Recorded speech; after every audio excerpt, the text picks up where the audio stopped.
Everyone, and welcome back to 101 Ways to Market Your Language program. This is webinar number 8 out of 10 in our series that we're having on how to market and promote language and literacy programs. Like all of our programs, today's program is being recorded and it will be housed on YouTube and made available freely through the blog and as well on YouTube for free sharing for anybody who can't be here or wants to access the materials after the program today. So welcome to everybody who's joined us already today in real time.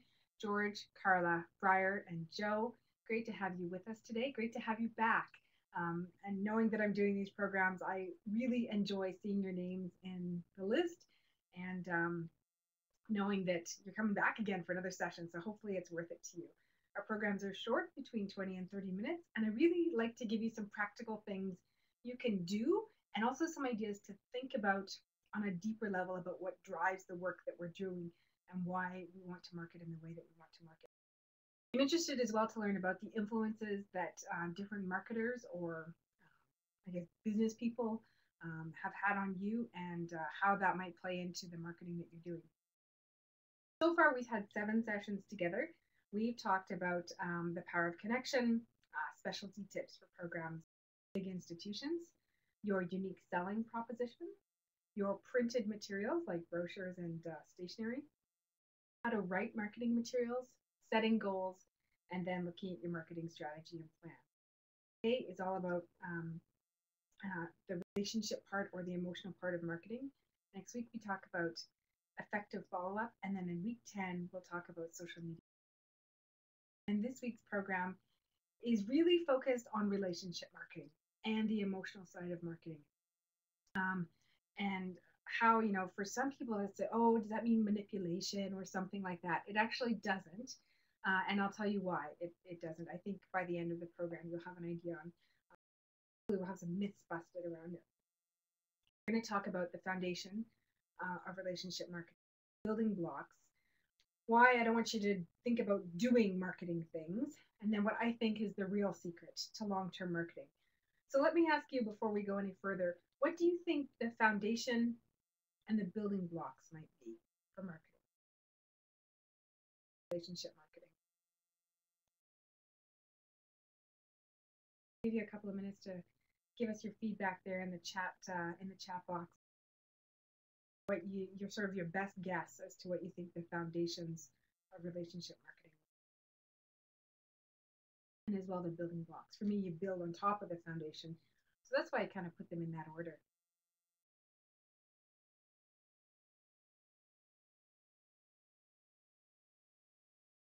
I also want to ask you what books you may have read on relationship marketing, or have you even heard the term before about that and what it means to you?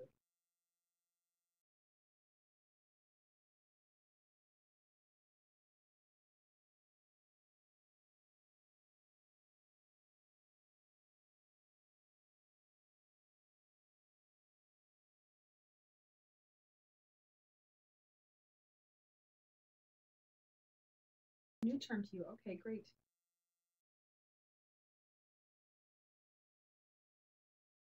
Yeah, okay, Joe, I think you've hit the nail on the head. Absolutely. About establishing networking that has a lasting effect. That you're best linking over a long period and not just a single sale. Agreed. Absolutely agreed.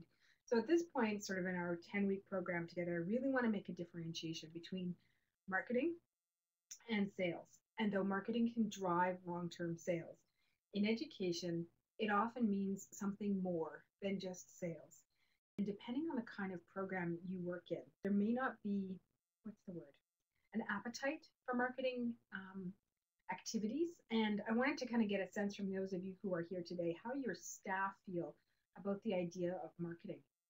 I'll tell you, when I first wrote this book way back when, in the beginning, I interviewed a fellow in Calgary, a language program director of a private language school. So if they don't get students, their doors are closed, right?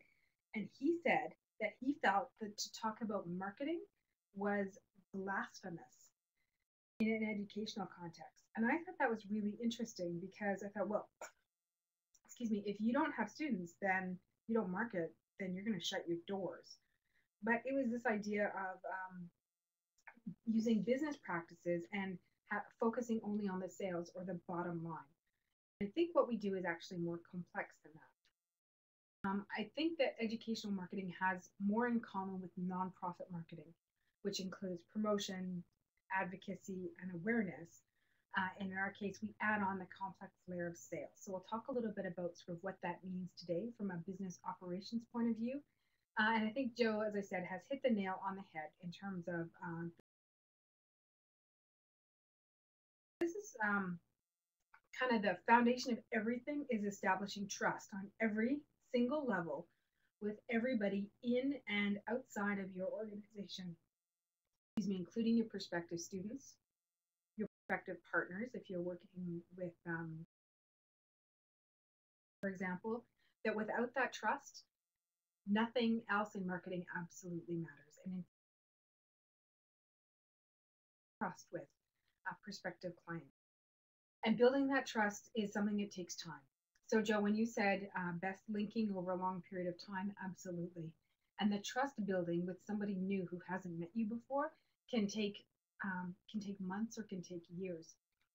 This was one of the things that emerged when I was researching marketing of English language programs, program directors, and they were the ones that shared with me the long sales cycle an English program or a language program can have, right? We talked about it in, I think, week 1 or week 2 to 5 years to market a brand new language program, or even market to a brand new student for an established language program. It needs to be there with your students, they're the ones footing the bill. And remember that we talked as well about marketing to both groups, right? Both the end user, in your case, the student, and the person who's paying the bill, which might be a parent, or it might be a community funder of a program. So whoever basically is opening their wallet or writing that check or pulling out their credit card, you need their trust as well, because they need to know that the amount of money that they're investing with you is worth it. Hi, Iwana. Welcome to the program. Great to have you here. Sorry, I kind of stuttered there for a second. So laying that foundation of trust. If you're taking these ideas back to a planning group for marketing, one of the questions I would love for you to pose to your group, your directors, your managers, and your staff is, how do we build a foundation of trust? And that is the guiding kind of value or principle that can shape your marketing activities over a long period of time. And Joe, again, kind of hit the nail on the head when he said focusing on not just a single sale. And in fact, in education, focusing on sales may be the single most counterproductive marketing activity, excuse me, that you can do. And again, we're looking at a difference between history of education, which has its foundation in charitable roots in post-industrial Europe, in England and France, or in industrial England and France, where children were basically taken off the streets when their parents were sent to work in factories, taken in by churches, and given a safe place to stay and to have the ability to read and write. And there's lots of debate going on in education now as to, do we need a new system of education, right? We know that the bells in school, when the bell rings and kids know it's time to go inside for their classes, well, that was set up, 150 years ago to mimic the whistle going off at a factory. And recess mimics the 15-minute coffee break that factory workers eventually got because the unions were developed that required them to have breaks. So we know that education, at least in the Western world, is based very much on that industrial model. But because education was started by charitable organizations, principally churches, that root of charitable intentions for education remains. And that's why there can be philosophical, opposition to doing anything with sales. And that's why it's really, really tough to market educational programs or literacy programs. So one of my questions for you is, if you look at this continuum, which is provided by a community economic development model, on the far side for nonprofit organizations, we have donation-driven programs. So for example, literacy programs that are based in the community, that are funded by government or private donations. And then as we move across the continuum, we get further and further to the right. So then we might look at fee-for-service literacy programs where participants. These were also called kind of cost recovery programs. That was the term used in the 1980s by educational organizations. We have what's called a social enterprise. I'm going to come back to those in a moment. For now, let's go over to the right side where we look at the far right and the organization that strictly seeks profit. If any of you happen to watch like a Dragon's Den or a Shark Tank type show, there's always one person, one dragon or one shark that really only cares about the profit and making money. And they don't really care about anything else, which is a very traditional business model, right? We don't care about people, we care about money. And more we see corporations incorporating, moving a little bit towards the center and incorporating social corporate responsibility. If you run a private language school, I would argue that you probably have a business that either has corporate social responsibility in a sense of doing good work with a primary focus on making money, or that you might fall somewhere in the middle, that you're either a socially responsible business or a social.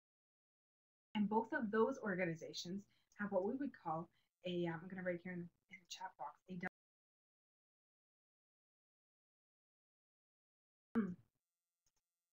So, in other words, how you measure success is counted in two different ways, which are equally valuable. One, you have to demonstrate positive revenue income. You have to be profitable. You have to have a blend that your books at the end of your financial year are in the black and healthfully in the black, not just barely over the line, but that your other bottom line is the social good that you do in your community. Your community is your school, your province or state, and your country. I mean, we could even look at a global perspective, right? So my question for you is, how do you define success in your program? What are your measures of success in your program? Is it strict thumbs and seats? Is it just the amount of money? Or do you track your students over time and look good that your program's been able to do for them? Let me ask you now, do you have indicators of success for your programs? Invite some discussion on it. Are your indicators of success every year just the amount of money that you take in or the number of clients or students that you serve? What counts as success in your program? I would argue that in a marketing context for an educational program, if you are not somewhere in the middle of that continuum, your values may be challenged. And what I mean by that is if you are strictly driven by donations, you may be challenged by funders or board members who say that you don't have a grip on what it means to work in a 20th century organization that has to deal with real world business applications. On the other hand, if you are working in an organization that only seeks profit, you will find resistance from people within your organization who disagree with a non-social return on investment, or that you think that you don't care enough about your students. So if you work in education and you find yourself at either end of that continuum, I believe that you will be significantly challenged by key stakeholders around you. Whereas if you clearly identify as being somewhere in the middle and say, we seek to have two purposes. One, to serve our students and ensure that they grow and learn and develop social human beings who need continuous learning the way that we all do. And at the same time, we also need to focus on making money. Thanks, Carla. And there's the idea that back in the old days, if you will, that you were one or the other. You had to choose between people or profits. New models of doing business and having an organization are emerging. And as I understand it, in Canada, for example, you have to choose between being either a nonprofit organization or a business. The province of British Columbia has just launched a new organizational status, a legal status for an organization to be called.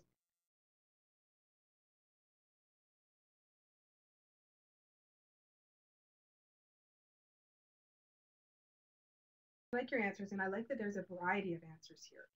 So again, I'm asking these questions so that you can go back and ask the same questions of your board of directors, if you have access to them and have those conversations, with your managers and with your staff.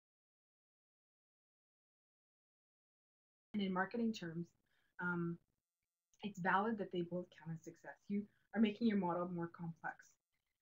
And in terms of the building blocks, if we look at trust as the foundation, what we build on that foundation is the relationships.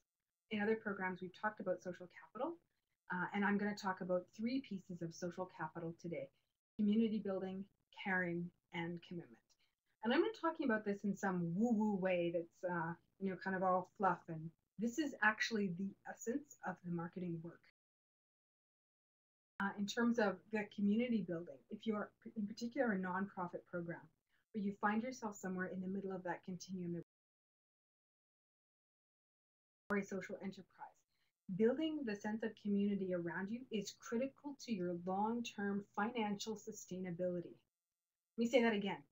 If you are a social enterprise or a social responsibility or a socially responsible business, building a sense of community is critical to your long-term financial sustainability.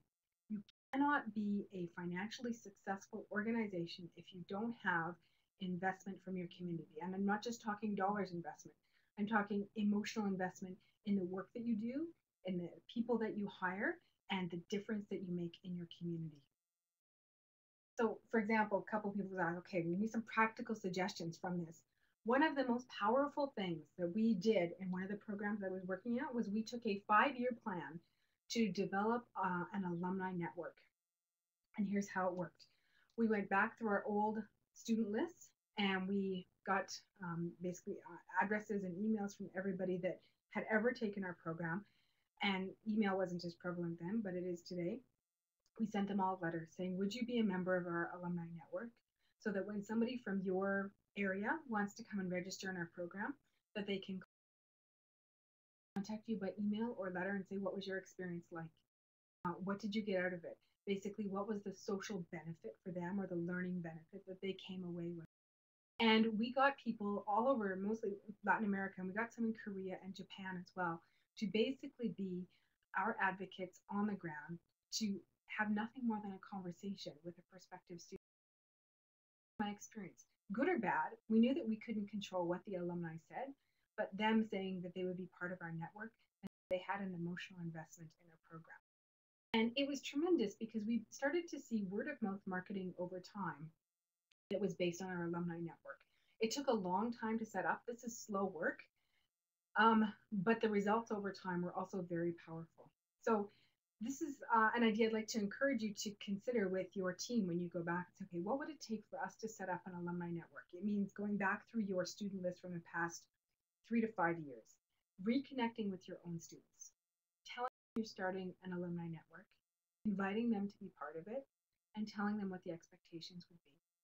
Maybe nothing more than answering a few emails or a phone call, or speaking with a prospective student in their native language about your program, depending on that may be enough to anchor the prospect in a decision to come to you. Know that word of mouth marketing is very, very powerful.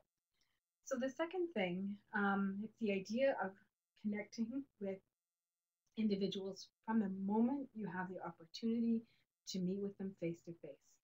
So to demonstrate you're caring for them. You have students arriving from the airport.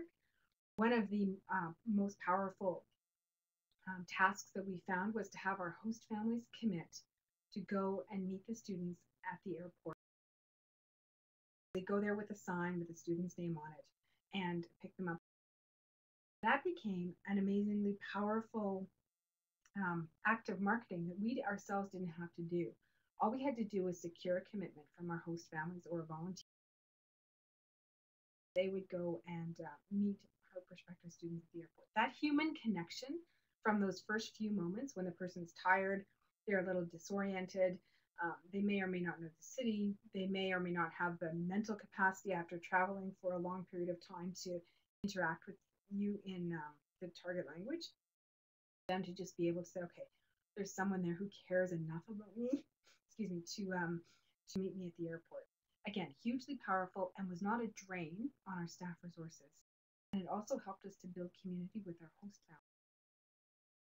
And we started a happy birthday program where we had the clerical and office staff set up a year in advance. Usually we'd start this kind of in December for the following year. Um, all of our alumni, part of our alumni network, and all of our current students got birthday cards. We ordered stock birthday cards by the box of about 500. And it was our way of just basically letting our students know, hey, it's your special day and remembering you. And we would have our program staff put their name in it. So putting the student's name was hugely important. Just having everybody say happy birthday. And we would send out those cards to our alumni. And that became a small little personal touch that became very powerful because we would have students contact us and say, wow, no one's ever done that for me before, like not from a school and not from my teachers. And the fact that you still remembered me, they felt great about it. And ultimately, we wanted our students to feel great. These are the building blocks of your marketing. You want other people to feel amazing. And they say it's more about how you make them feel than what you do. When it comes to marketing, that is absolutely true. Let me ask you now, do any of you connect with students in a way, either through Christmas cards or birthday cards or some way that's personalized with their name on it? Nice. Thank you for sharing that idea that you get a birthday notification on Skype and send them birthday wishes. That's wonderful. I think that's exactly the kind of program that we're talking about. And if you can, I mean, you want to automate it, not to the point where you're just kind of signing cards in a meaningless way, but that the student's name is included and there's some personal touch. A handwritten touch is always a lovely idea, for sure. This is long-term work, by the way. This idea of building relationships, building community, demonstrating caring, these are traditional, not traditional marketing activities because usually we're going to be looking at numbers and marketing research and so forth. In an educational or nonprofit setting, that commitment to student success should drive the work that we do.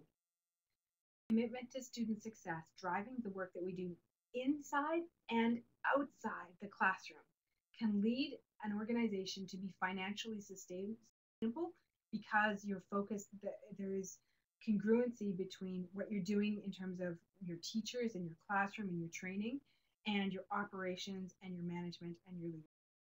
Commitment to student success is everything. And I would encourage you, when you're building your marketing plan, ask yourselves, how does this task or marketing activity that we are thinking about or proposing or putting into our schedule contribute to? If you can't come up with an answer, then it's not worth doing.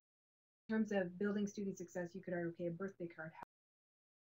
Well, one, it lets the students know that you care. An emotional response. Let them know that you remember them and you still care about them as people. And that's one of the pieces of education that often gets lost in business approach to marketing. That is critical, I believe. I mean, having studied this and worked in this sector for a long time, that we have to show commitment. We have to show care. And we have to show that those students belong with us in our school, that they are part of our community, and that we are interested in them long term. Not just for the 1 month that they may come to our program or the 12 weeks that they're with us for, in a semester. In 2005 or 2006, before my university ever knew what a social media policy was, I had students inviting me to be their friend on Facebook. I didn't really know what Facebook was in 2006, but I just said yes because I wanted to connect with my students. I'm still in touch with those students today, 6 years later. So many of them have graduated, gotten married because they were university students, had children, and I'm now able to follow along with them in their lives and celebrate who they are as people. And if I hadn't made that commitment to connect with them, that they would not have known that I cared. So that to me is the relationship aspect of building. There's this idea of commitment in educational nonprofit marketing. I'll share this with you. It's the idea of fierce patience, that it takes a long time and that it's worth it, and that others around you may be demanding immediate results which are simply not available to those of us who work in this sector to literacy programs, ESL programs, GED programs. This is long-term work that requires a deep commitment to tasks that are, I guess, taken up over time and consistently. You write down one thing from today, make it that. Make it fierce. And what does that look like? My suggestion would be that fierce patience is at least 2 to 5 years. We've talked about that time frame before, and I'll keep this long-term work. And what can you do over 2 years? Build your relationships. So for the past 7 weeks or so, we've talked a lot about what to do in terms of the marketing. I'm going to backtrack a little bit and say it's actually not really about the doing. It's more about the building.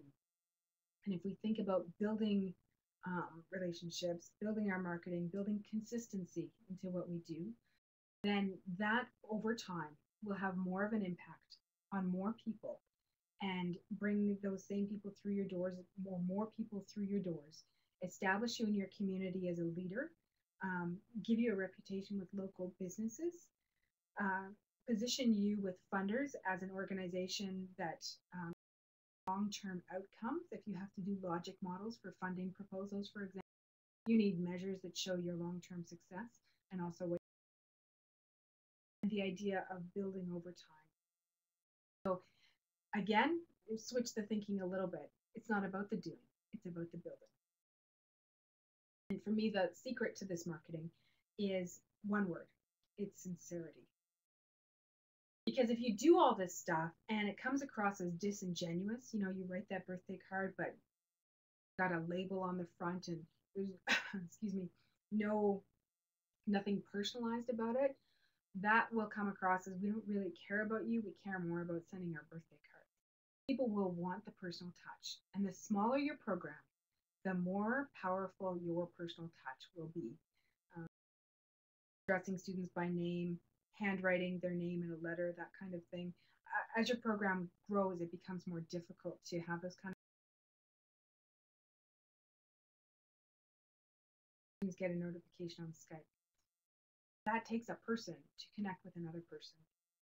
And you know yourself, right? If somebody's trying to market with you and you've had that experience where somebody's going through the motions of building a relationship, but you have this sense in the back of your mind that they just want the sale, right? You know what that feels like. And prospective students know what that feels like. It feels insincere and disingenuous, and people will see right through it. And so that's why I think the roots of educational marketing lie in demonstrating a deep sense of care, sincere care, and concern for students' long-term growth. And that becomes the driver for our work in our curriculum, in our administration, our leadership practice, and in marketing. That's when you get this congruence and confluence of education that can be financially sustainable and have a long-term impact on the students. Is kind of making sense now? We're just about to wrap up here, and I'd love to have your feedback and input, your thoughts and insights. Next week, we're going to talk about follow-up and how to systematize your follow-up and make it easy. And this is kind of your time to ask questions. I would love to get your feedback on today's program, what you might be doing already that is geared towards having a personal impact, and leave you with those practical suggestions of setting up some long-term and alumni network, sending personalized greetings to your students on an everyday basis, and then in your marketing discussions, asking the question, how does our marketing drive our values and vice versa? How do we creating a long-term impact for our learners?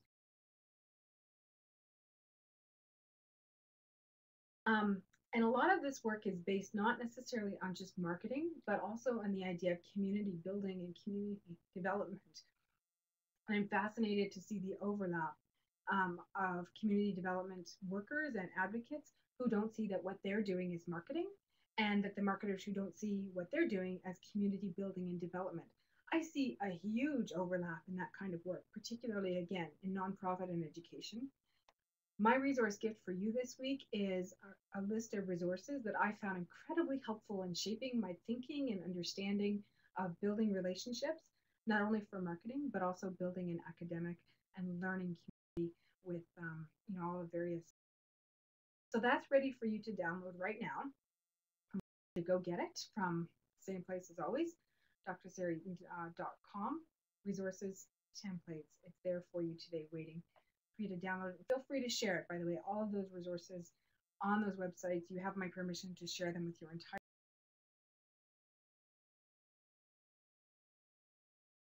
And as always, I would love to connect with you on Facebook or on LinkedIn. And any questions or comments to wrap us up today? Thank you for being here. We have 2 more to go in our series of 10. Next week, we talk about follow-up, and then week 10 is social media. Leave the floor open to any other questions. And I will stop the recording now and say thanks for being here. Really enjoyed it, as always, and look forward to next week.